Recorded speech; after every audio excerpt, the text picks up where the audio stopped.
જીતીને દેખાડો.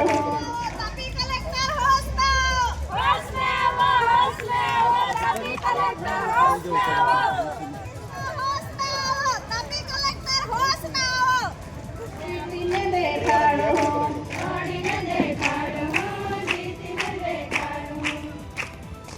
બેન ગામી છે.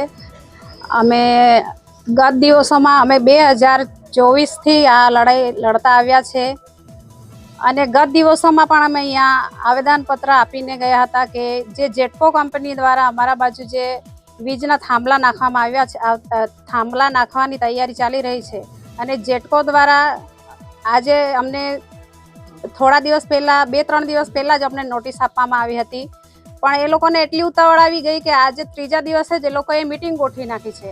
નાયબ મામલતદાર, સર્કલ ઓફિસર અને તલાટી અને સરપંચ એમ એટલા વ્યક્તિ અને જે તે અસરગ્રસ્ત ખેડૂત છે એને બોલાવીને એ લોકો ફોસલાવાનું કામ કરે છે. અમે અમારી જે આદિવાસી સમાજની એક જ અવાજ છે કે અમારે આ પ્રોજેક્ટ લાવવો નથી. એ લોકો પહેલાં રેલવે લાઈન લઈ જવા માટે સર્વે કરતા હતા, અત્યારે જેટકો કંપની દ્વારા જે લાઇટના થાંભલા છે એ ઊભા કરવા માટે એ લોકો સર્વે કરે છે અને એ લોકોની બહુ તૈયારી છે. અમે ગત દિવસોમાં મામલતદારને પણ હું મળી આવી હતી, ત્યારે મામલતદારને કીધું હતું કે અમે આ ગ્રામ સભાના ઠરાવ નથી લીધો, તો છતાં કે લોકો સાથે સુનાવણી નથી ને પરામર્શ નથી કર્યો એ લોકોએ, તો છતાં તમે કેમ આ જેટકો કંપનીને મોકલો છે. અને અમે ડેપ્યુટી એન્જિનિયરને પણ ત્યાં જે તે સ્થળ પર અમે બોલાવ્યા હતા. એણે કીધું હતું, અમે પૂછ્યું કે વળતર પેટે તમે શું નક્કી કર્યું છે, તો બેન આ પ્રત્યે તો અમે કંઈ નક્કી નથી કર્યું. તો મેં કીધું આ તમારા બાપની જમીન છે એટલે તમે લોકો અહીંયા આવીને ખાડા ખોદવાનું ચાલુ કરો છો, કેમ આદિવાસીઓને મૂર્ખ સમજો છો તમે. અમે વારંવાર રજૂઆત કરવા છતાં મામલતદાર અને કલેક્ટર અહીંથી ઓર્ડર આપે છે અને એ લોકો જઈને ત્યાં સ્થળ પર જઈને એ લોકો સર્વે કરીને કામ ચાલુ કરી દે છે. નથી કલેક્ટર લોકો માટે છે, મામલતદાર લોકો માટે છે, નથી કે કંપની માટે છે.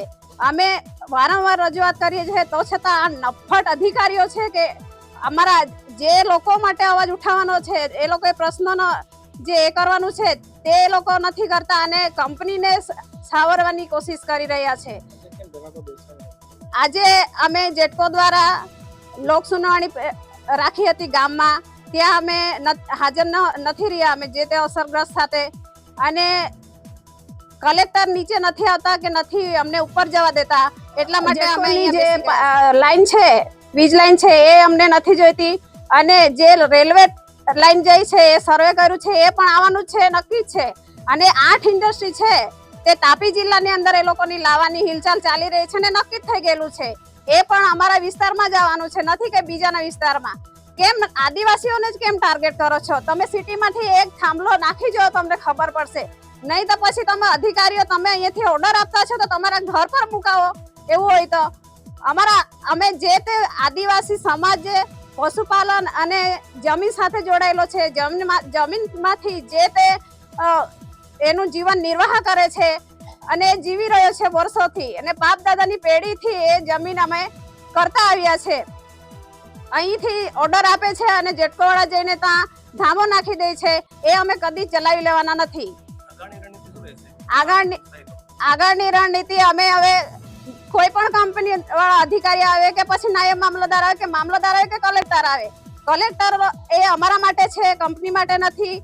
એ લોકો જો અમારા ગામમાં ઘૂસવાની કોશિશ કરશે તો પછી અમે એનો સખત વિરોધ કરશું. પછી જે પણ થાય તે તંત્રની જવાબદારી રહેશે.